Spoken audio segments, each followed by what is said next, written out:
So I'm going to go over how to do the mindfulness practice, counting breaths.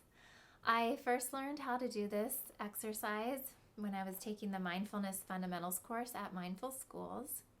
I like this exercise because it's simple but really powerful. There's been many times when I was feeling really stressed and anxious, and just when I've been counting my breaths, it really has calmed me down and brought me back to the present moment. So to do the exercise, you breathe in, that's 1, and then breathe out, 2, breathe in, 3, and breathe out, 4, and you keep going until you catch your mind wandering.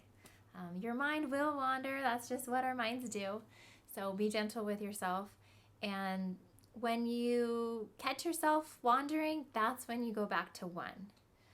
I usually, if I get to 10, then I usually start back over at 1 too, but you can keep counting on higher, whatever you'd like to do.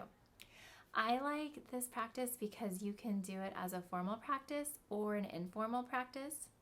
As a formal practice, you would be in your mindfulness spot that you found in your house, and maybe you put your timer on for 5 or 10 minutes, and you're counting your breaths, and then there's probably going to be a time when you're like, okay, I'm done counting my breaths. This just is too much work. I just want to breathe normal, and that's great. Just focus on your breath. So keep being aware of your breath, and as your mind wanders, just go back to your breath, even if you're just breathing normal. Again, because we're conditioning our brain to stop the wander and stop the thinking, and to go back to the present moment.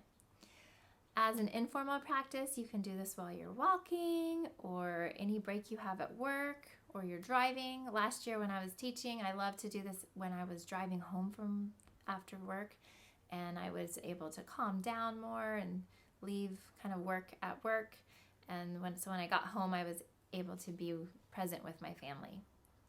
So enjoy, be kind to yourself, and remember, progress, not perfection.